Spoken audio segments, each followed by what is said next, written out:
Make sure we understand basic terminology here. So in cover two, the most important thing that you want to make sure you do is you have a too high safety look. So basic coverages, if from a too high safety look, that would represent that this free safety here has half the field, and this strong safety here has half the field. Okay. And when I mean they have half the field, they have half the entire field. Okay. From the middle of the field over, they have half the field. So this is what cover two looks like. Two high safeties, cover two. Okay. When you have two high safeties, then if you're in a 4-3 defense, okay, you're going to have 5 men underneath. So in underneath coverage, those people in underneath coverage will have different zones that they are responsible for.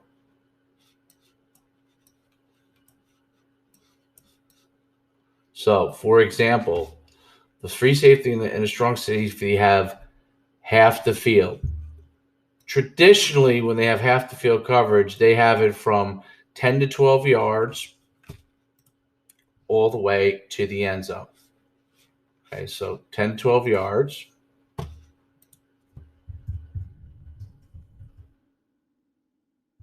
Half field to the end zone.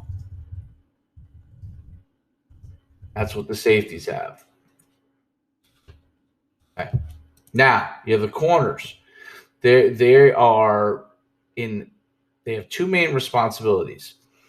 Anything that is in the flat area, so the flat area they have responsibility for, and then they are responsible for sinking if nothing shows.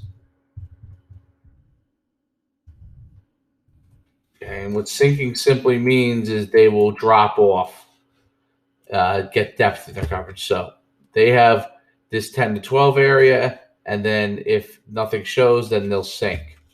That's how sometimes you'll see people get underneath. When you see people run a corner route, you'll see a corner sink. If quarterback doesn't do a good job, you can go and get underneath that route. Okay, so they'll have everything within this area.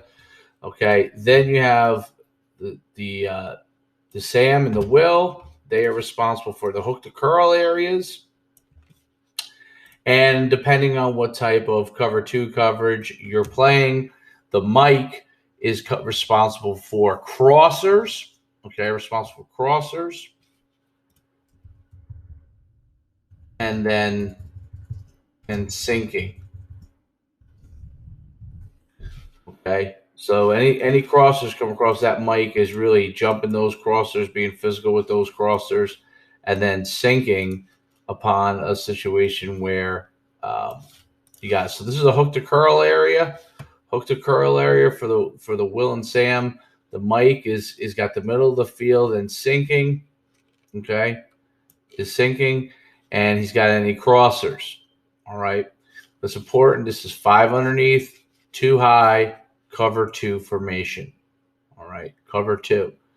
Okay, now if there's anybody that crosses, so you get anything like this, the Sam or the Will, their job is to try and get hands on if they can as they're going into that direction. If they get a vertical release, their job is to open up and get hands on. Okay, hands on as they're singing to the zone. So when we play a cover 2 coverage, we do not play it in a situation where people run into grass areas, and we want to make sure we get hands on and cover people in and through the zone.